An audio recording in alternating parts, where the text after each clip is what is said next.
Hi, devotion number 2, all about fear, based on our book, Devotion by Mike Yaconelli.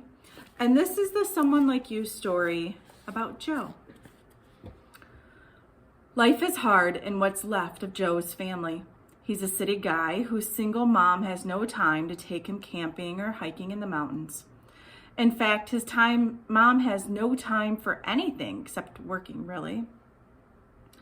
She seems to work all the time, and Joe has to work weekends and help out too. It's not exactly a bad life, but it's hard. Not much money, not much free time, not many relationships, no vacations, no time to himself. He hasn't seen his dad in 5 years, although frankly, he has no desire to see him or communicate with him. Joe feels distant from most people. He doesn't really have time for relationships either. But then again, most of the girls he knows are clueless about responsibility and commitment. The bright spot in Joe's life is the church.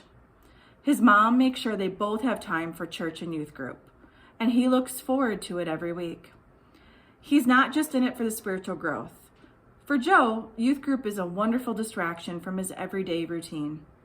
Last week was the most amazing experience he'd ever had. Somehow, him and his mom had saved up enough money for Joe to go to the summer camp retreat. He'd never been to camp before, and he'd never even been to the mountains before. But one night, he snuck out of his cabin to sleep under the stars. He had never seen so many stars, never seen so much beauty. As Joe stared at the sky, he felt a strange surge of emotion. His eyes filled with tears as he realized for the first time just how huge the universe is, how magnificent God's creation was, and how small he was.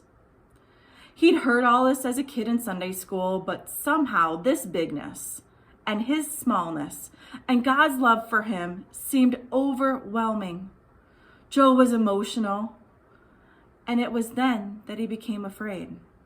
What's the matter with me, he thought. Am I losing it? God is much bigger than I ever imagined, and I'm just a nobody, a nothing. Why would God care about me? What if I mess up? What will happen to me if I really give my life to a God that's this big?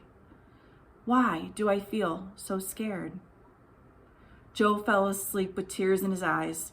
Camp ended the next day, but Joe still hadn't recovered. He's afraid to talk to anyone about his experience, and he's beginning to wonder if there's something wrong with him.